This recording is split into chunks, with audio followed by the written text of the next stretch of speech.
नमस्कार, आप देख रहे हैं दंगल। आपके साथ मैं हूं अंजना ओम कश्यप। आइए आपको सीधे लिए चलते हैं हाथरस, जहां भीम आर्मी के चीफ चंद्रशेखर इस वक्त एक प्रेस कॉन्फ्रेंस कर रहे हैं। वो अथॉरिटी दे, मैं करूंगा सुरक्षा। एसआईटी प्रोब के बारे में आपको कुछ क्या? मैंने क्या कहा? मैंने बताया ना, जांच ही चल रही है और जांच चलती रहेगी। और जिस तरह की कार्यशैली है, मुझे ये भी नहीं पता कि कल मेरे ही परिवार को आरोपी बना दिया जाएगा। चंद्रशेखर भाई, एक खास तरह के जज की आपने बात कही कि जज ये होना चाहिए, क्या इसके पीछे वजह ये है, मैंने बहुत सारे ऐसे आदेश देखे हैं जिनके बाद सरकार ने प्रमोशन किए हैं। इसलिए मैं क्योंकि उस जज पे किसी का दबाव नहीं, उस पर आगे बढ़ने को या प्रमोशन के लिए कुछ नहीं है रिटायर्ड जज पे, लेकिन मुझे सुप्रीम कोर्ट के अलावा किसी पे भरोसा नहीं है। जिस तरह से सरकार ने लोकतंत्र की हत्या की है, मुझे सुप्रीम कोर्ट के अलावा किसी पे कोई भरोसा नहीं। प्रशासन से, सरकार से किसी पे भरोसा नहीं है, तो मतलब इस तरह से अगर और भी केस होंगे तो कैसे चलेगा कि हर कोई अगर यही सरकार रोके ना। जितनी पुलिस यहाँ लगाई गई है, जितनी पुलिस पीड़ितों से मिलने आने वालों को रोकने में लगाई गई है, उतनी पुलिस जो है बहनों की, बेटियों की सुरक्षा में क्यों लगाती सरकार? अगर अपराधियों को सरकार संरक्षण देगी तो अपराध बढ़ेगा, कम होगा। आप यहाँ पे आए हैं, अभी आपकी सिक्योरिटी को लेकर भी इशू है, गांव में ही बहुत सारे लोग इकट्ठे हो गए, ये बताया गया फसलों में भी लोग छुपे हुए हैं। मैं यही कह रहा हूँ, ये सरकार और प्रशासन तय करे। जब मैं यहाँ, मुझे आने के बाद आपको ये नोटिस है कि मेरी सुरक्षा में कुछ होता है, तो पीड़ित परिवार का क्या हाल होगा? यहाँ जब मेरी सुरक्षा पे सवाल उठ रहे तो पीड़ितों के साथ क्या हाल होगा, और पीड़ित कितना अपने आप को सेफ महसूस कर रहा है, आप समझ सकते हैं। ये बोला जा रहा है कि ये जातिगत मामला नहीं है, तो आप इसके बारे में क्या कहेंगे? लोग बोल रहे कि जातिगत मामला क्यों बना? बेटी है तो बेटी ही, किसी की भी हो सकती है सर, ऐसा भी बोला जा रहा है। तो चंद्रशेखर आजाद वहां पर ये बताते हुए भीम आर्मी के चीफ की पीड़ित परिवार को खतरा है, उन्हें डर है कि कल को उन्हें ही आरोपी बना दिया जाएगा। प्रेस कॉन्फ्रेंस वो कर रहे थे। हाथरस में एक और पीड़िता का परिवार इंसाफ का इंतजार कर रहा है, तो वहीं दूसरी ओर पार्टियों ने हाथरस की जमीन को सियासी अखाड़ा बना दिया है। सियासी टूरिज्म का दौर जारी है। अलग अलग पार्टी के लोग हाथरस के जरिए यूपी में जमीन तलाशने की कोशिशों में लगे हुए हैं। आज एक बार फिर Samajwadi party, RLD, Bhim army के लोग हाथरस पहुंचे। हालात बेकाबू हुए, जिसके बाद सवाल खड़ा हो रहा है कि आखिर हमदर्दी के नाम पर यह हुड़दंगई क्यों? ये रिपोर्ट देखिए, फिर चर्चा की शुरुआत करेंगे।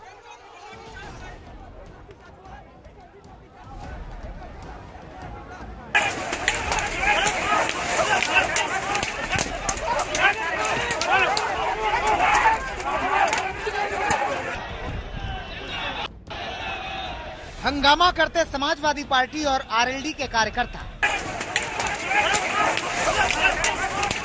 लाठियां चमकाते पुलिसकर्मी, चारों तरफ मची भगदड़। एक बेटी की मौत पर इंसाफ की इस जंग में हर पार्टी अपनी सियासत चमकाने के लिए मैदान में है।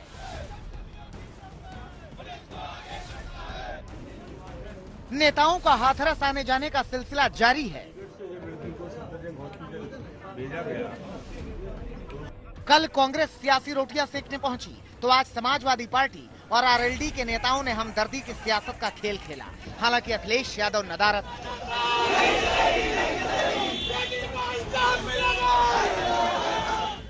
मामला नारेबाजी से शुरू होते हुए हंगामे तक पहुंचा, और फिर हुआ पथराव और फिर लाठीचार्ज। पुलिस का आरोप है कि कार्यकर्ताओं ने बैरिकेडिंग तोड़ने के बाद पथराव किया, तो वहीं एसपी और आरएलडी के कार्यकर्ताओं का कहना है कि पुलिस गुंडागर्दी कर रही है।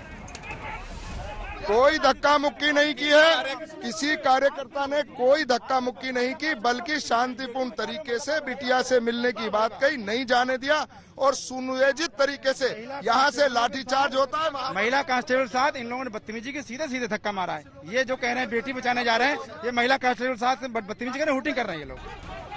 अब सवाल खड़ा होता है कि आखिर हाथरस में ये लाव लश्कर की जरूरत क्यों पड़ रही है? आखिर क्यों हाथरस को सियासत का अड्डा बनाया जा रहा है? इस हंगामे में एसपी और आरएलडी के नेताओं को चोट भी आई है, लेकिन भारी भीड़ के साथ उनका हाथरस जाना अपने आप में कई सवाल खड़े करता है। सभा नहीं बुलाई गई थी, ये लोग धन्यवाद देने के लिए आए हैं प्रदेश सरकार का। सीबीआई जांच का स्वागत करने के लिए, नारकोटिक्स का स्वागत करने के लिए। और परिवार असंतुष्ट है और परिवार की भी मांग है और समाजवादी पार्टी की भी यही मांग है। परिवार की मांग के साथ मेरी मांग है कि माननीय सर्वोच्च न्यायालय के सिटिंग जज की देखरेख में जांच होनी चाहिए। ये प्रशासन तो बलि का बकरा बनाया जा रहा, असली जिम्मेदार तो लखनऊ में बैठे लोग हैं। तो आप इस्तीफा मांगेंगे योगी आदित्यनाथ? और आप सीडीआर चेक करा लीजिए इन अधिकारियों की, दूध का दूध पानी का पानी हो जाएगा। कुल योगी आदित्यनाथ जी को इस समय उत्तर प्रदेश के चलाने का हक खो चुके हैं, लोगों को न्याय नहीं दे रहे। अन्याय और अत्याचार जहां तक हो सकता है वहां तक उनकी सरकार में हो रहा है। कल राहुल गांधी ने परिवार से मुलाकात की तो आज जयंत चौधरी और धर्मेंद्र यादव भी हंगामे के बाद परिवार से मिले। सियासी टूरिज्म शुरू हुआ, हमदर्दी जताई गई और फिर सरकार पर निशाना साधना शुरू कर दिया गया। जयंत चौधरी अभी पीड़िता के परिवार से मिलके निकले हैं, बाहर उनसे पूछते हैं जो पुलिसकर्मी आरोप लगा रहे हैं कि महिला पुलिसकर्मियों के साथ अभद्रता की गई, आप लोग ने पथराव किया उन पर और इसके बाद ही आप पर लाठीचार्ज हुआ। पथराव किया मैंने तो, बहुत बड़े बम फेंके इन पे खुद। अगर यूपी पुलिस की मानोगे तो पता नहीं क्या क्या बोल देंगे। मैं यहाँ बैरिकेड पे था, मेरा हाथ पकड़ के अंदर ले आए, 5-6 लोग हम लोग थे और हमने देखा बाहर भीड़ है, आप भी देख लो भीड़ है, आप उसे नियंत्रित करो, उसके बजाय आप अंदर हमारे ऊपर यहाँ लाठीचार्ज करने। जांच सीबीआई के पास पहुंच चुकी है। इलाके में धारा 144 लागू है, कोरोना का संकट बना हुआ है। ऐसे में ये कैसी हमदर्दी है जहां हजारों की संख्या में दलबल के साथ हाथरस कूच किया जाता है? ये कैसी न्याय की मांग है जहां पार्टी के समर्थन और नेताओं के लिए नारेबाजी की जाती है, पार्टी के झंडे लहराए जाते हैं, कानून ताक पर रखा जाता है और ये दिखावा किया जा रहा है कि उन्हें पीड़िता की सबसे ज्यादा फिक्र है। बलात्कार सिर्फ हाथरस में नहीं हुआ है, बलरामपुर से लेकर 12 में भी रेप पीड़िता है। उत्तर प्रदेश में चुनाव भले ही 2 साल के बाद हो, लेकिन हर पार्टी सियासी जमीन तलाशने में जुटी हुई है। हाथरस से मौसमी सिंह, आशुतोष मिश्रा और राजेश सिंघल के साथ आज तक ब्यूरो। आइए चर्चा की शुरुआत करते हैं। आराधना मिश्रा प्रवक्ता कांग्रेस पार्टी की, सुनील सिंह यादव प्रवक्ता समाजवादी पार्टी के, सुबुई खान एक्टिविस्ट और वकील, गीता भट्ट हमारे साथ पॉलिटिकल एनालिस्ट के तौर पर जुड़ रही हैं। सबसे पहले मैं आना तो चाहती थी समाजवादी पार्टी के प्रवक्ता की तरफ, लेकिन अब सवाल यही है कि सुबुई खान इस पूरे मामले में हमदर्दी के नाम पर हुड़दंग करने के लिए सियासी टूरिज्म की शुरुआत हो गई है। यानी अगर संवेदना ही है तो उसके लिए इतनी बड़ी बड़ी भीड़ ले जाने की नेताओं को क्या जरूरत पड़ रही है? लगता है नामांकन भरने जा रहे हैं सब। जी अंजना, आपने बहुत अच्छा 2 टर्म में ही सब कुछ डिफाइन कर दिया। सियासी टूरिज्म, इनके वो सिर्फ और सिर्फ ये एक पॉलिटिकल मुद्दा है। अगर कोई इंसान ये बोलता हुआ दिखाई दे कि बच्ची के साथ बुरा हो गया तो मैं समझू कि उसकी संवेदनाएं बच्ची के साथ हैं, लेकिन अगर कोई ये बोले कि दलित बच्ची के साथ बुरा हो गया या योगी सरकार में क्या हो गया या राम राज्य में क्या हो रहा है, तो उनके लिए सब्जेक्ट बच्ची नहीं है, उनके लिए सब्जेक्ट योगी सरकार, राम राज्य है और उत्तर प्रदेश है। तो सिर्फ और सिर्फ ये सियासत कर रहे हैं। दूसरी बात मैं कहना चाहती हूँ कि देखिए, चारों आरोपी गिरफ्तार हो चुके हैं, एसआईटी का गठन हो गया है, 7 दिन का टाइम दिया गया था एसआईटी को रिपोर्ट लगाने के लिए। उन्होंने जो अपनी प्रिलिमिनरी रिपोर्ट 2 दिन में लगाई, पहली रिपोर्ट के बाद ही सीनियर पुलिस ऑफिसर्स को सस्पेंड कर दिया गया। अब नार्को टेस्ट और पॉलीग्राफ टेस्ट की बात हो रही है तो ये लोग बौखला रहे हैं। सीबीआई के लिए भेजने की सिफारिश कर दी योगी जी ने तो भी ये लोग बौखला रहे हैं। लेकिन ये सिर्फ डीएम ने अगर लीपापोती की है, एक सेकंड, लेकिन डीएम ने अगर लीपापोती की है, क्योंकि डीएम के आदेश से ही होता है सब कुछ। ऐसे में आईपीएस एसोसिएशन भी कह रहा है, एक सेकंड, आईपीएस एसोसिएशन भी कह रहा है कि हमें टारगेट कर दिया गया। आदेश तो डीएम साहब दे रहे थे, वहां पर एसपी को हटा दिया गया, सीओ को, तमाम अन्य पुलिस अधिकारियों को। कह रहे डीएम को कौन बचा रहा है, ये पूछ रही है प्रियंका वाड्रा। देखिए अंजना, मैं ये जानती हूं कि योगी आदित्यनाथ जी के संरक्षण में, सरपरस्ती में कुछ भी अगर गलत होगा तो वो डेफिनेटली अपने कर्तव्य का पालन करते हुए दोषी को सजा देंगे। उन्होंने अभी भी पुलिस ऑफिशियल सस्पेंड करे हैं। जो भी इसमें सम्मिलित पाया जाएगा, चाहे वो कितना ही रसूखदार क्यों ना हो, आप इंतजार तो करिए। आप लोग इंतजार भी करने को तैयार नहीं है। सबसे बड़ा सवाल ये खड़ा होता है, मैं भी यहाँ पे बैठ के गिनवा सकती हूँ प्रियंका वाड्रा के राजस्थान में कितने बलात्कार होते हैं, लेकिन मेरे लिए बच्चियां आंकड़ा नहीं है। अभी कोई बोल रहे थे कि योगी जी को अपना इस्तीफा दे देना चाहिए। सबसे पहले मैं इस्तीफा मांगती हूँ राजस्थान के चीफ मिनिस्टर अशोक गहलोत जी का। उनकी ट्वीट देखिए कितनी वाहियात है। उन्होंने बोला राजस्थान में जिस माइनर बच्चियों का रेप हुआ है वो रेप नहीं है, वो कंसेंशुअल सेक्स है। वो रेप लॉज भी नहीं जानते हैं कि माइनर बच्ची की कंसेंट नहीं होती है। एक सेकंड आपको टोक रही हूँ गीता जी, इसके बाद फौरन आपके पास आऊंगी। ठीक है, एक सेकंड आ रही हूँ सुबह, एक सेकंड आ रही हूँ गीता जी, आपके पास भी फौरन आ रही हूँ। जल्दी से अपने दर्शकों को सुनाते हैं। भीम आर्मी के चीफ चंद्रशेखर, जिसकी आपने अभी बात सुनी, बात की है उससे हमारे सहयोगी मीनाक्षी ने, सुनिए क्या कह रहे हैं। एक मिनट बात कर रहे हैं ना, हमने पहले बोल दिया, लीड ले लिया, अब रहने दो। हमारे साथ चंद्रशेखर जी आएंगे, उनसे बात करते हैं। चंद्रशेखर जी, क्या बातचीत हुई आपके पीड़ित परिवार के साथ, और यहाँ पे आप कह रहे हैं कि पीड़ित जो परिवार है उसको आप साथ में लेके जाएंगे, क्यों? पीड़ित परिवार के बयान सुने आपने, उनके पिताजी कह रहे हैं, जो अथॉरिटी है परिवार की, वो सुरक्षित महसूस नहीं कर रहे हैं, वो मेरे साथ जाना चाहते हैं, वो मेरे साथ खुद को सुरक्षित महसूस कर रहे हैं। और जिस तरह से उन्होंने मुझे बताया, उसी के बाद आके उन्होंने अपनी बात रखी। अगर मेरा परिवार सुरक्षित नहीं है तो न्याय कैसे होगा बताइए? डर में न्याय नहीं होता है। पहले हमारे पीड़ितों को सुरक्षित माहौल देना पड़ेगा, और हम सब लोग इसीलिए हैं कि पीड़ितों को न्याय मिले। धन्यवाद। क्या कोई आपको साक्ष्य सबूत मिले हैं कि वो सुरक्षित नहीं है, डराने धमकाने की बात कुछ ऐसी सामने आई? बिल्कुल आई है। अभी भी यहाँ 2-2 किलोमीटर पे पंचायत हो रही है। अभी आपके सामने यहाँ एडिशनल एसपी खड़े हैं, वो मुझसे कह रहे हैं कि आपको जल्दी निकलना पड़ेगा, यहाँ लोग इकट्ठा हो रहे हैं आपको मारने के लिए। आज मेरी जान भी यहाँ जाएगी, लेकिन मैं अपनी बहनों को का अगर जब अपमान होगा तो चुप नहीं बैठूंगा, और मैं अपने परिवार सुरक्षा के साथ खड़ा हूँ। अगर वायु श्रेणी की सुरक्षा दे दी जाती, एक सेकंड, वायु श्रेणी की सुरक्षा दे दी जाती है तो क्या आप उसको मानेंगे? बिल्कुल मानूंगा। अगर सरकार नहीं देती है तो सरकार जो है बेटी बेटी में फर्क करती है। सरकार बेटी में जाति की वजह से फर्क करती है। अगर सरकार बेटी की में जाति की वजह से फर्क नहीं करती तो फिर वो जैसे कंगना जी को सुरक्षा दी गई ऐसे दे। वो भी बहन है और ये भी बहन है, इनका परिवार भी है, और ये एक्ट में हमारा अधिकार भी है। मैं सभी बहनों के लिए सुरक्षा चाहता हूँ, अपराध मुक्त, और बहन बेटियों के लिए सुरक्षित जो है प्रदेश और देश होना चाहिए। बेटियों के लिए सुरक्षित और देश हो, इस तरह की मांग करते हुए चंद्रशेखर यहाँ पे प्रेस वार्ता करते हुए उन्होंने कहा कि वो यहाँ से तब तक नहीं जाएंगे जब तक वायु श्रेणी की या तो सुरक्षा मुहैया कराई जाए या फिर वो उनको अनुमति दी जाए कि वो पूरे परिवार को अपने घर ले जाए।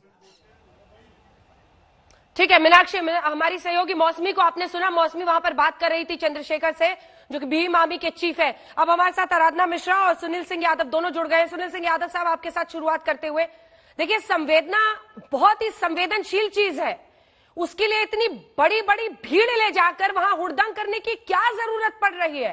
क्या अपनी अपनी जमीन तलाश रही है तमाम राजनीतिक पार्टियां, जिसमें एक उंगली आपकी तरफ भी है, जिसकी वजह से ये बवाल वहां पर मच रहा है?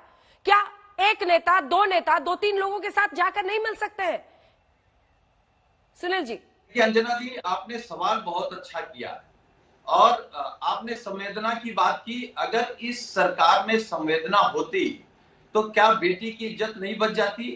ठीक है, बेटी के साथ गलत हुआ तो क्या उसकी जान नहीं बचाई जा सकती थी? अगर संवेदना होती तो क्या उसको रात में जलाया जाता? इस सरकार में संवेदना होती तो क्या डीएम परिवार को धमकाता? क्या परिवार को यह कहा जा सकता था कि आपकी बेटी को कोरोना हो जाता तो कुछ नहीं मिलता, कम से कम कुछ मिल रहा है? आप क्या बेटी की नीलामी कर रहे हैं, उसकी अस्मिता की दाम लगा रहे हैं? हाँ, जो सियासत हुड़दंग दिखाई दे रही है, आपको घटना की तारीख पता है? ये सुनील सिंह यादव, ये हुड़दंग सुनील सिंह यादव, एक सवाल है, सरकारों को भी करनी पड़ी थी। हाँ बिल्कुल, वहां तक जाने के लिए एक रिपोर्टर, एक कैमरामैन, एक रिपोर्टर, एक कैमरामैन, 100 लोगों की भीड़ नहीं। दूसरी बात, मुझे ये बताइए, ये घटना किस तारीख की है? 14 तारीख की है। 14 तारीख की है। उसके बाद से आप लोग कहां थे हुजूर? इतने दिनों तक इंतजार करते रहे। सफदरजंग अस्पताल में जब वो बच्ची जिंदगी की जंग लड़ रही थी, आज तक उसके साथ मौजूद था। जब देखा कि मीडिया में लगातार कवरेज मिल रही है, लोगों के इमोशंस जुड़ रहे हैं, तब आपने सोचा अब नींद से जागे और समाजवादी पार्टी के भी नेता पहुंचे। तब भी पहुंचे तो धर्मेंद्र यादव, अखिलेश यादव कहां है? सवाल तो आप लोगों की ईमानदारी और नियत पर है। इतनी देर से सो क्यों रहे थे सर? अब जाकर नींद खुली तो पूरी भीड़ लेकर वहां पर बवाल काटने चले गए। मीडिया ने अगर दिखाया तो मीडिया को चौथा स्तंभ माना जाता है, आईना माना जाता है। हाँ, अगर अस्पताल में भी हम लोग चले गए होते तो लोग कहते कि देखो राजनीति कर रहे हैं। अरे एक आदमी थी कि सरकार कम से कम बेटी को तो बचा लेगी। नेता जाए समझ में आता है, कार्यकर्ताओं का हुजूम क्यों? जी, नेता एक जाए दो जाए समझ में आता है, कार्यकर्ताओं का हुजूम क्यों? ये लाल टोपी चमकाने की वहां पर क्या जरूरत है? सिर्फ इसलिए कि आपको पॉलिटिक्स साधनी है, आपको उस बेटी की संवेदना से कुछ नहीं लेना देना है। लोकतंत्र में अगर आपके समुदाय के किसी गरीब की अगर कोई तानाशाह सरकार आवाज दबा रही हो तो आपको अगर हुड़दंग करना पड़े तो अच्छी बात है। लोकतंत्र में हुड़दंग को कैसे रोक लेंगे? जब आपको रोका गया 14 से 4 तारीख तक कितने दिन हुए? लड़े, आवाज करना और लाठीचार्ज की नौबत पैदा कर देना, वहां पर फर्क है। दिलाने के लिए हमें मैं आपको बताती हूँ, 20 दिन बाद जागी है समाजवादी पार्टी। हम आवाज लगाएंगे। 20 दिन तक आप सो रहे थे, 20 दिन तक सरकार को जगाने के लिए, पूरे 20 दिन तक मस्त सरकार को जगाने के लिए अगर कुछ करना पड़ेगा तो अच्छा सुनील जी, आपके पीछे अखिलेश जी की मौन है, ठीक है, ठीक है, मौन है, हो गया। अखिलेश जी की उपस्थिति इस चेहरे से कम दर्ज हो रही है, ठीक है। कम से कम अखिलेश जी की जो तस्वीर आपने अपने पीछे लगाई है, कम से कम उनकी उपस्थिति दर्ज हो रही है इस पूरे मामले में। वरना आजकल तो मतलब कम से कम समाजवादी पार्टी की तरफ से तो अखिलेश जी नहीं गए। 20 दिन बीत गए आराधना मिश्रा, 20 दिन बीत गए। आप लोगों ने 18 दिन बाद जाकर ये कोशिश शुरू की, जब मीडिया ने पूरी खबर को अपनी पूरी शिद्दत के साथ हम हाथरस की बेटी की आवाज बने आज तक पर, तब अब ये पॉलिटिकल ड्रामा चल रहा है। ये रोज रोज वहां पर हुजूम ले जाने का क्या मतलब है? सीबीआई को जांच सौंप दी गई है, मुझे बताइए अब क्या किया जाए? पहली बात तो मैं आपकी एक इंफॉर्मेशन को करेक्ट करना चाहती हूँ। जब इस पीड़िता के साथ, जब हाथरस की बेटी के साथ ये घटना हुई थी, 8वें दिन जब उसकी एफआईआर नहीं लिखी जा रही थी, उस दिन से लेकर के आज तक उस बेटी के साथ हम खड़े हैं। पहले हमारे स्थानीय कार्यकर्ता वहां पे लगे रहे, उसके बाद लगातार प्रियंका जी ने और कांग्रेस पार्टी के सभी लोगों ने इस मामले की पर दबाव बनाया सरकार पर। दूसरी बात, मैं आपसे एक सवाल पूछना चाहती हूँ और आपके माध्यम से उत्तर प्रदेश की सरकार से भी पूछना चाहती हूँ कि आज तक मैंने नहीं देखा कि उत्तर प्रदेश में किसी भी बड़ी घटना में जहां पे इतनी हैवानियत हुई हो, जहां पे सरकार इतनी अत्याचार उस पीड़ित परिवार को विक्टिमाइज करने की लगातार कोशिश कर रहा हो, वहां पर किसी भी राजनीतिक दल के प्रतिनिधि को जाने से रोकने का प्रयास करना, मीडिया को जाने से रोकने का प्रयास करना 2 दिन तक, ये मैंने तो कभी नहीं सुना। और मैं मानती हूँ कि आपने भी एक लंबे पत्रकारिता जीवन में कभी इस तरह की घटना कोई सुनी। अगर सब कुछ सही था तो 2:30 बजे रात में उस बेटी का अंत्येष्टि करने की, वो भी उस परिवार की सहमति के बगैर, पुलिस वालों ने, आप सब लोगों ने टीवी पे दिखाया किस तरह से एक ज्वलनशील पदार्थ जो भी रहा हो, उससे किस तरह से उसकी चिता को आग लगाई जा रही थी। परिवार था, उसके माँ बाप थे, माँ रोती गिड़गिड़ाती चिल्लाती रही, आंचल खोल करके भीख मांगती रही कि हमारी बेटी का एक बार आखिरी चेहरा दिखा दो। जिस माँ ने 9 महीने उस बेटी को अपनी कोख में रखा हो, क्या यह अधिकार उस माँ का नहीं था? क्या उस बाप का अधिकार नहीं था कि उसकी बेटी को वो मुखाग्नि दे सके? और उसके बाद अगर हम सरकार से सवाल पूछना चाहते हैं, अगर हमारे राहुल जी और प्रियंका जी उस परिवार से अकेले जाकर के मिलना चाहते हैं, संवेदना व्यक्त करना चाहते हैं, तो उस पर सवाल उठाए जा रहे हैं। जवाब दीजिए गीता जी। दूध पानी का पानी हो गया। 2 दिन क्यों रोका गया था वहां पे मीडिया को? ये लीपा पोती की जो कोशिशें थी उसकी वजह से लोगों को शक हुआ। लीपा पोती जो हो रही थी उसकी वजह से इतना बड़ा ये मामला बना। गीता जी, अंजना जी, देखिए कई विषय हैं जिनके ऊपर जवाब चाहिए मुझे लगे, कई प्रश्न हैं, कई प्रश्न उठे हैं और यही कारण है कि एसआईटी का गठन हुआ। प्राथमिक रिपोर्ट जो आई उसी के आधार पर तो खत्म क्यों कर दिया एसआईटी? को निलंबित कर दिया गया और अब सीबीआई की जांच करी गई है। मैं 2-3 सिर्फ यहाँ बातें अंजना जी रखना चाहूंगी। पहली बात तो ये कि आपने भी इस बात को कहा कि जिस प्रकार से मतलब बलात्कार जैसे विषय को लेकर राजनीति करने की जो हर रोज एक नई पराकाष्ठा कायम करने का जो प्रयास कर रही है, अरे आपके एडीजी ने तो बयान दिया है कि बलात्कार हुआ ही नहीं है। इतनी असंवेदनशीलता आप तो मान ही नहीं रही है, सरकार नहीं मान रही कि बलात्कार हुआ है। चाहिए, लेकिन विषय है कि बलात्कार हुआ भी अंजना जी से फिर से पूछ लीजिए, क्या ये मान रही है कि बलात्कार हुआ कि नहीं हुआ है? ना तो प्रियंका वाड्रा को समय मिल रहा है बात करने का, उसके ऊपर भी प्रश्न उठने चाहिए और उसकी कार्रवाई भी होनी चाहिए। और 3 दिन पहले अजमेर में एक दलित महिला के साथ बलात्कार हुआ है। मैं आशा करूंगी कि कांग्रेस की प्रवक्ता और प्रियंका वाड्रा दोनों को समय मिलेगा कि वहां जाकर भी वो मुख्यमंत्री को लिखेंगी, जाके धरना देंगे। तीसरी बात, एक जो न्याय की प्रक्रिया है, ठीक है, वो पूरा कर ले जी, उस न्याय की प्रक्रिया का क्या वहाँ हाथरस में वो न्याय की प्रक्रिया होने वाली है? मतलब जो न्याय दिलाना है, जो भी गलत हुआ है उसके लिए न्याय प्रक्रिया ठीक हो, इसके लिए क्या आवश्यक है? अगर अभी सीबीआई की जो इंक्वायरी कमेटी को बिठा दिया गया है, इसमें कोर्ट अलग से संज्ञान ले रहा है सुओमोटो, वहां कोई चूक नहीं होनी, क्योंकि न्याय आपको यहाँ जो राजनीति हो रही है ये आपने तो बड़े स्पष्ट शब्दों में इस बात को कहा, दिख रहा है, जनता को दिख रहा है। तीसरी बात, मैं एक छोटी सी बात याद दिलाना चाहूंगी आखिरी में, वह ये है कि अगर अंजना जी आपको याद हो 2015 में फरीदाबाद के गांव में 2 दलित बच्चे जल गए थे, उस समय बिल्कुल यही सिचुएशन थी, इसी प्रकार से पूरी भीड़ लगी हुई थी, मीडिया था, राहुल गांधी गए और सीधे प्रधानमंत्री को निशाना बनाया कि दलितों के साथ अत्याचार करा रहे हैं। सीबीआई की बाद में कमेटी बैठी, उसने पूरी रिपोर्ट दी और क्या पता चला था कि अंदर से चटकनी लगी थी और उसमें तेल गिरा था, जिस वजह से वह दुर्भाग्यपूर्ण घटना हुई थी। लेकिन किसी राजनेता ने अपने शब्दों को वापस नहीं लिया था, जो गलत शब्द कहे। तो प्रक्रिया को आप न्यायिक प्रक्रिया को होने दें और उसमें पूरी नजर रखिए। बिल्कुल ये तो विपक्ष का काम है कि उसमें कोई छूट नहीं होनी चाहिए, लेकिन इस प्रकार से जो एक ये सेलेक्टिव आउटरीच दिखाया जा रहा है, आप बिल्कुल उठाइए, लेकिन कई जगह और इतनी ठीक है। आराधना जी का एक सवाल है, इस पर रुक जाइए। ठीक है, आ रहे एक सेकंड, आराधना जी इस पर सवाल भी पूछ रही है। जल्दी से एक अपडेट मौसमी के पास चलते हैं। मौसमी, अभी आपने चंद्रशेखर से बात की, हमने पूरे देश को सुनाया क्या वो कहना चाह रहे हैं, आप मौके पर मौजूद है। मौसमी, मेरा आपसे सवाल है, संवेदना है या अब ये हुड़दंग का रूप ले रहा है, जब कार्यकर्ताओं के हुजूम के साथ एक के बाद एक नेता पहुंच रहे हैं? मौसमी मैं कैसे फोन करिए ऑफिस को? मौसमी से लगता है संपर्क कट गया है, मैं फिर से मौसमी के पास आऊंगी। आराधना जी, आप एक सवाल पूछ रही थी, जल्दी से पूछे।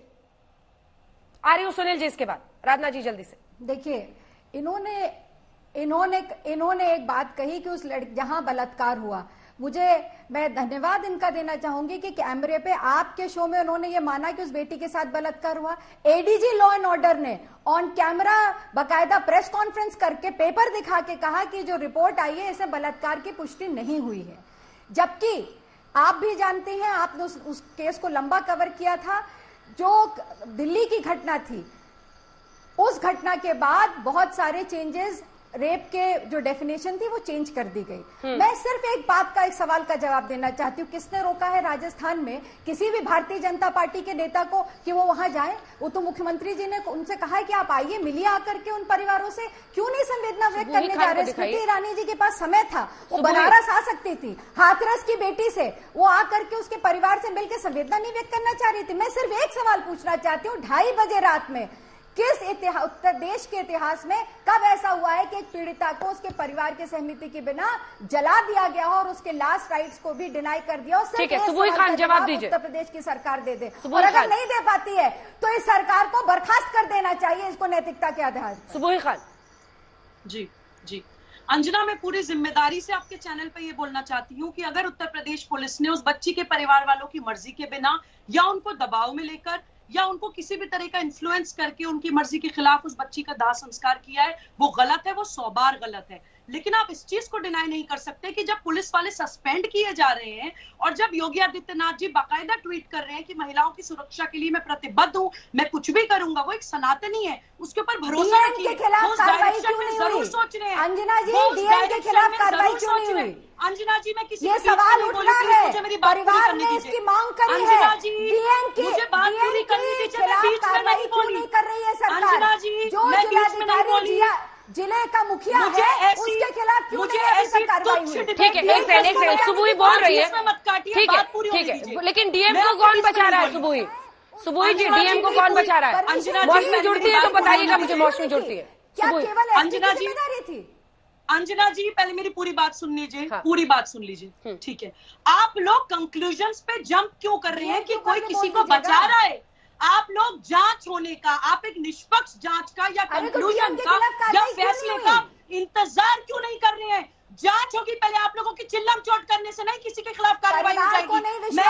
मैं एक सवाल पूछना चाह रही हूँ, अंजना जी, मैं एक सवाल पूछना चाह रही हूँ। इनको बोलिए चिल्लाना बंद करिए और मेरे एक सवाल का जवाब दे दे, एक महिला होने के नाते अगर सच्चाई का साथ देती है, एक सवाल का जवाब दे दीजिए। पॉलिटिकल पार्टीज एक बात आप एक महिला होने के नाते आप एक बात सुन लीजिए, जो मैं बात कर रही हूँ तथ्यों के साथ कह रही हूँ, और अगर आपके पास जवाब नहीं है तो जवाब लेकर के तब इस शो पर आइएगा। अंजना दोबारा ठीक है, आराधना जी पूरी कर लेने दीजिए, पूरी कर लेने दीजिए। अंजना जी मुझे 5 सेकंड चाहिए। कार्रवाई कब करेगी सरकार? अंजना जी मुझे 5 सेकंड चाहिए। ठीक है, किसी सवाल का जवाब मैं आपसे एक महिला होने के नाते एक सवाल पूछूंगी।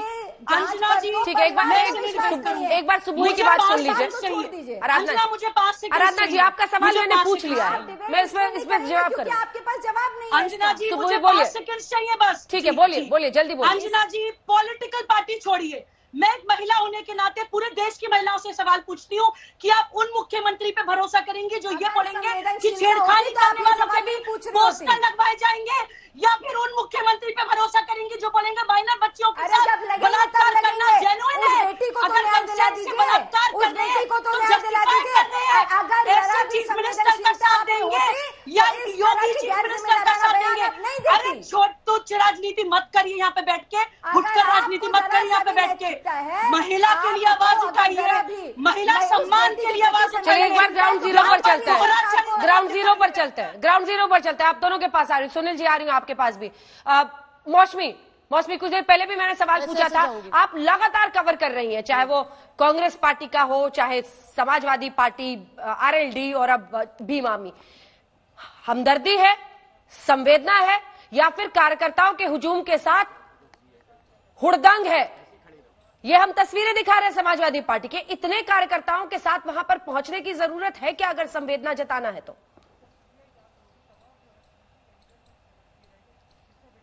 देखिए रेस लगी है, रेस एक लगी है। पहले रेस में शुरुआत कर दी कांग्रेस पार्टी ने और उसके बाद लीड ले ली, उसके बाद समाजवादी पार्टी को लगा अब तो बहुत देर हो गई, उसके बाद अपना दल भेज दिया और मायावती ने वहां से ट्वीट कर दिया।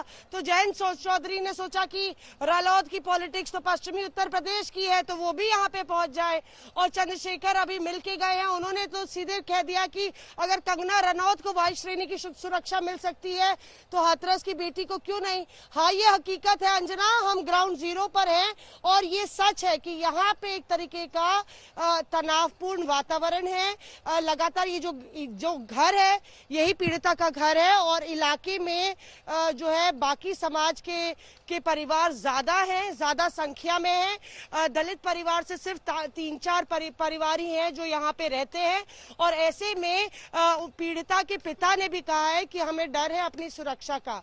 पीड़िता के पिता का ये कहना उस सियासतदानों के शोर से बेहद ज्यादा अहम है। भले ही उत्तर प्रदेश की सरकार तमाम विपक्षी दलों की ना सुने, पर पीड़िता के पिता की बात जरूर सुने। परिवार डरा हुआ है, भय में है, उनको लगता है कि जैसे ही यहाँ से आज तक का कैमरा, मीडिया के कैमरे जाएंगे उनकी सुरक्षा को खतरा है। और लगातार जिस तरह से बैरिकेड के बाहर, चाहे वो कार्यकर्ता हो, कई स्थानीय जो संगठन है स्वर्ण को अपने आप को ठेकेदार बताते हैं अलग अलग जातियों के, वो आ गए हैं और वो अपनी राजनीति कर रहे हैं, डराने धमकाने का काम कर रहे हैं। ये मौजूदा परिस्थिति है ग्राउंड जीरो से, और सरकार अगर ये सुन रही है तो सरकार का दायित्व बनता है कि पीड़िता के परिवार को वो सुरक्षित करे। अंजना, बहुत गंभीर बात आपने बताई है। एक तरफ पार्टियों में रेस लगी है कि कौन कौन अपनी राजनीति चमका सके, तो दूसरी तरफ वो जातिवाद की राजनीति जो लोकल स्तर पर वहां पर हावी हो रही है, स्थानीय तरीके से अलग अलग जातियों की गुटबाजी, जिसकी वजह से परिवार में डर है। नजर इस पर होनी चाहिए, और इससे अगर नजर हटती है तो उसके लिए सवाल यही है ना जो मैं आपसे यादव जी पूछना चाहती हूँ। लग रहा था कल से कि रेस में पीछे छूट गए, वो कार्यकर्ताओं का हुजूम लेके जल्दी चलो, ये तो कांग्रेस पार्टी यहाँ पर अपनी राजनीति चमकाने में कामयाब हो रही है। तस्वीरें वायरल हो रही हैं, सब लोग डाल रहे हैं, प्रियंका वाड्रा मिली, राहुल गांधी मिले, तो कहीं पार्टी आपके पीछे ना रह जाए। अगर ये मकसद नहीं था सर, तो इतनी सारी भीड़ लेकर जाने की क्या जरूरत थी? क्या आप लोग गंभीरता नहीं समझते ऐसे मुद्दे की? देखिए अंजना जी, यहाँ दौड़ इस बात की नहीं कौन आगे रह गया कौन पीछे रह गया। अगर विगत 5-6 दिनों को देखेंगे तो समाजवादी पार्टी पूरे प्रदेश में लखनऊ से लेकर सब जगह आंदोलन कर रही थी, मांग कर रही थी कि बेटी को न्याय मिले, और लाठी खा रहे थे, मुकदमे लिखे जा रहे थे, बड़ी संख्या में लोग जेल गए। हाँ, मैं ग्राउंड जीरो की रिपोर्ट मौसमी जी को मैं सुन रहा था। ये सबसे ज्यादा दर्दनाक बात है कि बेटी को तो बचा नहीं पाई सरकार, लेकिन अगर परिवार को भी लग रहा है कि वो सुरक्षित नहीं है, तो अभी कोई कह रहा था कि ये राम राज्य है, ये तो रावण राज से भी अब आप समझ गए, अब आप समझ गए। एक सेकंड सुनील यादव, एक सवाल, एक सेकंड मेरी एक बात सुनिए। अब आप समझ गए, मतलब धर्मेंद्र यादव और ये जो पूरी फौज लेकर वो गए थे, वो जमीनी हकीकत आंक भी नहीं सके। ये समझने के लिए आपको मौसमी सिंह का लाइव देखना पड़ा। ये है आपकी पॉलिटिक्स।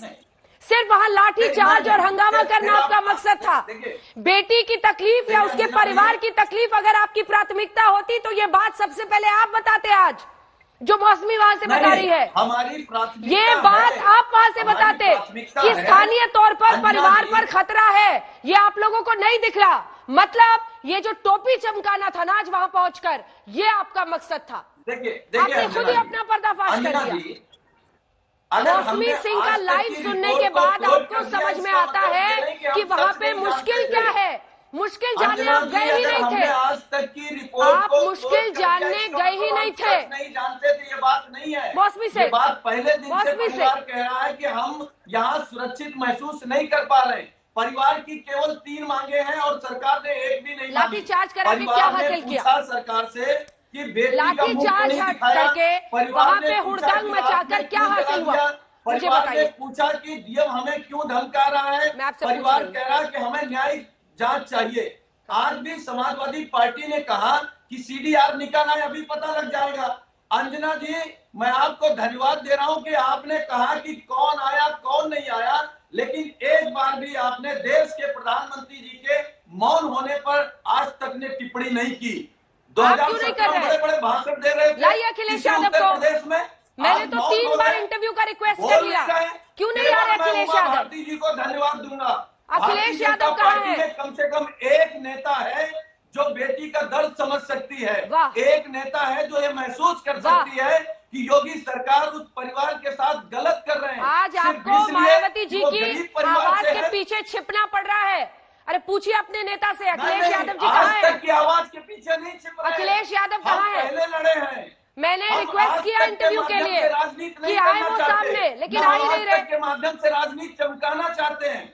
हम तो आपके डिबेट में है, इसलिए हमने आपके चैनल को कोट कर दिया कि अब तो आज तक भी कह रहा है, ये परिवार लगातार कह रहा है कि हम सुरक्षित नहीं है। जिस प्रदेश में बहन बेटियां सुरक्षित ना हो, उनके मर जाने के बाद, उनके जाने के बाद परिवार की आवाज लोग सुनते हैं। केवल अखिलेश यादव कहाँ है? ये राम राज्य नहीं है। अखिलेश वैसे यादव तो कहाँ है? रावण भी इसी तरीके के कपड़े पहनता था। सुनाई नहीं दे रहा। भगवे कपड़े पहनने से कोई साधु नहीं हो जाता, ये आवाज पहुंच रही है क्या? हो जाता है, कोई महात्मा नहीं हो जाता है। पीसीआर से बता रहे हैं सर, आपको आवाज पहुंच रही है। तो भगवा ही पहना था सर, वो तो पीसीआर से बता रहे हैं कि आवाज पहुंच रही है, लेकिन आप अनसुना कर दे रहे हैं। अखिलेश जी कहाँ है? देखिए, मैं कह रहा हूं कि समाजवादी पार्टी तो आपको दिख रही ना। यही बात मैं अगर आपसे कहूं कि मोदी जी क्यों नहीं बोल रहे हैं, आप मुझसे क्यों बोलेंगे? बोलिए ना देश को, मोदी जी क्यों नहीं आए? बुलाइए ना अखिलेश जी को। मैं तो कह रही हूँ आइए ना, आप लोग पूछिए क्यों गायब है इतने दिनों से। यही तो मैं सवाल पूछ रही हूँ। विपक्ष जब पहुंचेगा तो क्या हुड़दंग करने के लिए पहुंचेगा? आप डे 1 से आते। जब अखिलेश यादव आज तक पर आकर बोलेंगे तो देश सुनेगा ना। कहाँ पे है वो? इसका जवाब है नहीं आपके पास। अपने नेता का पता ठिकाना है नहीं आपको, अपने नेता का पता ठिकाना है नहीं, उल्टा मीडिया से सवाल पूछ रहे हैं। आज तक ने ये खबर उठाई, आज तक हाथरस की बेटी की आवाज बनी, जिसकी वजह से आज आप लोग वहां पर गए हैं ये तमाशा करने, और उल्टा सवाल हमसे पूछ रहे हैं। प्रदेश में सुनील सिंह यादव सुरक्षित होंगी? सुनील सिंह यादव, मेरे सवाल का जवाब तो है नहीं आपके पास। अपने नेता का पता ठिकाना रखा कीजिए। आजकल जनता है, बहुत गौर से देखती है, बहुत गौर से देखती है एक बात। पूरी पार्टी आज आपको मायावती जी की आवाज के पीछे छिपना पड़ रहा है, ये आपके लिए कितना शर्मनाक है। प्रधानमंत्री जी आप क्यों मौन हैं? मायावती जी की आवाज के पीछे आपको छिपना पड़ रहा है। गीता जी नेतृत्व कर लीजिए। देखिए, जिस तरह से ये मामला बढ़ा है, ऐसा नहीं है इसके पास बलरामपुर था, बलरामपुर की सुध लेने इनमें से कोई नहीं जाएगा। एक सेकेंड, आवाज नीचे कीजिए इनकी। मिस्टर यादव, मेरे सवाल का जवाब देंगे नहीं? आपको लग रहा है कि भाषण का मंच मिल गया है? सर, भाषण देने वाले गए थे हाथरस, वहां से लाठी डंडे के बाद वहां से निकले हैं। गंभीरता को समझिए, विपक्ष की भूमिका ऐसी होनी चाहिए। आप सोचिए, निर्भया के घर सब कुछ हुआ था, निर्भया के साथ लोग इंडिया गेट पर जुटे, अलग अलग जगहों पर जुटे, उसके घर के बाहर इस तरह का हुड़दंग किया किसी ने। ये क्या असंवेदनशीलता है? ये क्या तमाशा है? ये क्या तरीका है? आप लोग उसके घर के बाहर जाकर ये सब कर रहे हैं, बवाल कर रहे हैं। आपको लग रहा है आपकी पॉलिटिक्स चमक जाएगी? कोई नहीं पहुंचा निर्भया के घर के बाहर वहां पर तमाशा करने के लिए। एक जगह बनाइए, हर जगह के, एक सेकेंड, हर जगह के विरोध, हर जगह के प्रोटेस्ट के लिए लोकतंत्र में जगह है। विपक्ष अपनी जगह, अपनी जमीन तलाशे, लेकिन पीड़िता के घर के बाहर हुड़दंग मत कीजिए। इसकी गंभीरता को समझिए आप, वरना ये सियासी टूरिज्म कहलाएगा, ये ऐसे हादसे का टूरिज्म कहलाएगा। भारतीय जनता पार्टी आपको करना है, और हमने हर पल ये खबर बताई है अपने दर्शकों को। देखिए, आप भी लगातार चीखते रहिए, मैं भी चीखूं, इससे कोई फायदा होने वाला नहीं है। गीता जी, हर जगह अब परेशानी ये हो गई है कि जिस तरह ब्लेटेंटली, अंग्रेजी में एक शब्द है, आपको पता ही होगा, ब्लेटेंटली मतलब बिना परवाह किए आपके एडमिनिस्ट्रेशन ने वहां पर लीपापोती करने के लिए कोई कसर नहीं छोड़ी। इसीलिए आज भी पीड़िता का परिवार डरा हुआ है। उनको लगता है कि उन्हें ही आरोपी बना दिया जाएगा। उनको लगता है कि आज अगर पुलिस और मीडिया के कैमरे हट गए तो फिर सारा का सारा प्रशासन उन्हीं को टारगेट करेगा। इसका मतलब समझ रही हैं आप? देखिए, विश्वास का चला जाना कहते हैं इसे। देखिए, बिल्कुल कुछ विषय, देखिए कुछ असंवेदनशील जो स्थानीय प्रशासन है उसने कई विषयों पर असंवेदनशीलता दिखाई। डीएम का तो वीडियो आया मैडम, के कारण है। मैडम डीएम का तो वीडियो आया, डीएम का तो वीडियो आया मैडम। डीएम साहब समझा रहे थे कि कैमरा वाले चले जाएंगे, यही रहना है। देखिए, बिल्कुल आपने सही किया, यही कारण है। तो डीएम को कौन बचा रहा है? की इंक्वायरी बिठा दी गई। डीएम को कौन बचा रहा है? देखिए, डीएम को कोई नहीं बचा रहा है। आप एसआईटी बैठी हुई है, सीबीआई बैठी हुई है, दोनों की रिपोर्ट आएगी और वो तो सबके सम्मुख आनी है, तो धैर्य थोड़ा रखने की आवश्यकता है। लेकिन साथ में एक बात और बता दूं अंजना जी, कि जो राजनीतिक दल, विपक्षी दल जिनको अभी आप प्रश्न पूछ रही हैं, और जो एक मॉरल हाई ग्राउंड लेने का जो प्रयास कर रहे हैं, अपने नैतिक मापदंडों पर बातचीत कर रहे हैं, जब इनकी सरकार 2016 में थी, बुलंदशहर में ऐसा ही जघन्य अपराध हुआ था, तो इन्हीं के बड़े बड़े नेता और मिनिस्टरों ने कहा था ये राजनीतिक कॉन्स्पिरेसी है, षड्यंत्र बताया था। असंवेदनशीलता की आप हद देखिए, और सुप्रीम कोर्ट ने सर्वोच्च न्यायालय के सामने माफी मांगनी पड़ी थी आजम खान को। और साथ ही इनके तो मतलब आप गिनाने लगूं तो 15 मिनट 20 मिनट उसी में निकल जाएंगे। दूसरी बात, एक विषय में और रखना चाहूंगी, आप ये बताएं कि किसी पुलिस कंपाउंड के अंदर अगर एक महिला आत्मदाह कर देती है क्योंकि उसकी एफआईआर रजिस्टर नहीं होती है, और पुलिस कमिश्नर कहता है कि जी नहीं हो सकती, मरने के बाद भी उसके, क्यों? क्योंकि ये दोनों का आपस में जो है कंसेंशुअल था। और इसके ऊपर न तो पार्टी के प्रवक्ता, न पार्टी की बड़ी नेता प्रियंका वाड्रा 5000 लोगों को नहीं गई वो, और ये जयपुर में हुआ, किसी छोटी मोटी जगह नहीं हुआ, 2019 में जुलाई में। मतलब आप जरूर प्रश्न उठाइए, लेकिन आप उसका जो राजनीतिकरण कर रहे हैं ना, ठीक है, वो बड़ा दुखद है। आराधना जी, एक सवाल आपसे है, पहले सवाल सुन लीजिएगा। देखिए, सब चीख रहे हैं, इसमें दरअसल ढंग की बहस नहीं हो पाती है। यहां पर ऑपरेशन लीपापोती प्रशासन कर रहा था। रात की तस्वीरें उस चिता की सबसे पहले आज तक ने दिखाई। रात भर हमारे वहां पर रिपोर्टर्स जागते रहे। हमने कभी भी किसी भी झूठ या लीपापोती को कवर अप नहीं करने दिया। मुख्यमंत्री ने अगले दिन लिखा सख्त कार्रवाई होगी। लेकिन अगर अशोक गहलोत ही लिख देते हैं कि बेटियां अपनी मर्जी से गई थी, जब मुख्यमंत्री ही जांच पूरी होने के पहले लीपापोती करने लगे, तब आराधना जी आपकी आवाज क्यों नहीं निकलती इसके खिलाफ? तब प्रियंका जी अब हाथरस हो चुकी है, क्यों नहीं बारा का रुख करती हैं? क्यों नहीं जयपुर, क्यों नहीं सिरोही, क्यों नहीं इन तमाम जगहों पर जाती हैं? देखिए अंजना जी, बेटी चाहे उत्तर प्रदेश की हो या देश के किसी कोने की भी हो, अगर उसके साथ इस तरह की घटना होती है तो वो संवेदनशीलता का विषय है। आपने दो बातें उठाई। आपने बताया कि जिस तरह से यहाँ पे हाथरस के मामले में जिस तरह से सरकार ने लीपापोती करने की कोशिश की, और आज तक को मैं फॉलो कर रही थी, बिल्कुल सही कहा आपने। सबसे ज्यादा फोकस होकर के और सच जो है वो आपके चैनल ने दिखाया, और मैं बधाई देती हूँ जो यंग आपके रिपोर्टर्स थे, उन्होंने पूरी रात संघर्ष किया है प्रशासन के साथ।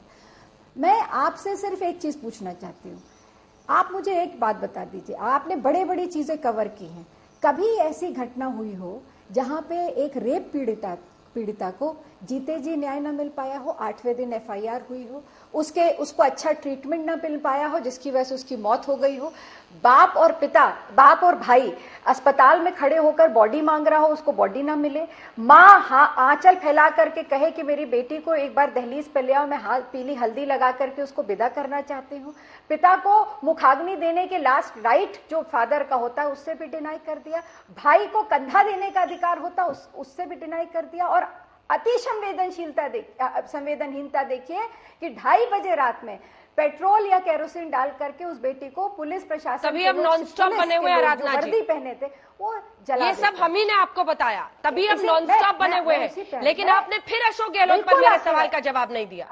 ये गलत है, ये बेईमानी है, ये बेईमानी है। एक मुख्यमंत्री ने जांच पूरी होने के पहले कैसे लिख दिया कि लड़कियां अपनी मर्जी से गई थी? क्यों नहीं आपका हृदय फटता है इस बात पर कि एक मुख्यमंत्री कैसे लिख सकते हैं कि लड़कियां अपनी मर्जी से गई थी जब रेप का मामला दर्ज हुआ है? क्यों लिखी उन्होंने ऐसी बात? कहीं ना कहीं देखिए, मैं आपके उसी सवाल पे आ रही हूँ। मैंने आपसे कहा कि अगर मुख्यमंत्री जी का इस तरह का बयान आए, हो सकता है कोई जांच में ऐसे तथ्य सामने आए हों। आप भी इस पूरे मामले को देख लीजिए। आखिर जब एसआईटी की जांच चल रही है, उसी के बीच में एडीजी लॉ एंड ऑर्डर कहते हैं रेप हुआ ही नहीं। मेरी पूरी संवेदना है, अगर यहाँ तो एडीजी बोल रहे थे, मुख्यमंत्री ने लिख दिया, जरूर किसी न किसी ग्राउंड पे हुआ होगा, और ये जांच पूरी हो जाने के बाद दिखा दीजिए। हम अगर नहीं जस्टिफाई नहीं कर रहे, बिल्कुल नहीं जस्टिफाई कर रही, माइनर की कंसेंट नहीं मानी जाती, माइनर की कंसेंट नहीं मानी जाती, बिल्कुल मानी जाती। माइनर की कंसेंट से अगर सेक्स कर रही है तो वो रेप है। आपके चीफ मिनिस्टर रेप को जस्टिफाई कर रहे हैं। आपके चीफ मिनिस्टर राजस्थान के लड़कों को ये बोल रहे हैं कि जाके माइनर बच्चियों को फंसाओ और उनकी कंसेंट लेके उनका बलात्कार करो। आप एक महिला होने के नाते उसको सही मानती है, आप महिला होने के नाते सही मानती है, उसके खिलाफ कड़ी से कड़ी कार्रवाई होगी। कंडेम करिए, यहाँ बैठ करके आप कंडेम करिए, बोलिए अशोक गहलोत जी के बयान को मैं कंडेम करती हूँ। जयपुर इस्तीफा मांगिए, अशोक गहलोत जी का इस्तीफा मांगिए। मैं मानती हूँ अशोक गहलोत जी को इस्तीफा दे देना चाहिए तुरंत। आप परिवार से इस्तीफा दे देना चाहिए। आप मुख्यमंत्री बनने लायक नहीं है। माइनर बच्चियों के रेप को प्रमोट कर रहे हैं। केवल ये सवाल राजस्थान के लड़कों को ये बोल रहे हैं कि जाके माइनर्स का बलात्कार बलरामपुर कोई क्यों नहीं जाता? सुबह जल्दी से एक रिएक्शन। बलरामपुर कोई क्यों नहीं जाता? कोई बलरामपुर क्यों नहीं जाता? कौन सा बड़ा नेता गया मुझे बता दीजिए। क्या किसी को रोका गया वहाँ पे? क्योंकि धर्म की बात आ जाती है, वहाँ का रुख कोई नहीं करता। आप लोग वहाँ पर अपने दर्शकों से कहती है, जरूर पढ़िएगा इस पर, बलरामपुर में जो घटना घटी उस पर भी पढ़िएगा, और ये समझिएगा कि वहाँ कोई भी सियासी पार्टी नहीं जा रही। तो उसकी वजह क्या है? क्या रेप में भेद करती है तमाम राजनीतिक पार्टियां? आज तक लगातार नॉन स्टॉप कवरेज कर रहा है हमारे तमाम सहयोगी। कुछ ही देर में हमारे साथ जुड़ेंगे वहीं से। हल्ला बोल आप देखिएगा मेरे साथ। राजनीतिक पार्टियों का भारी हुजूम के साथ उतरना हमदर्दी है या फिर हुड़दंग? इसी पर आप देख रहे थे दंगल। देखते रहिए आज तक।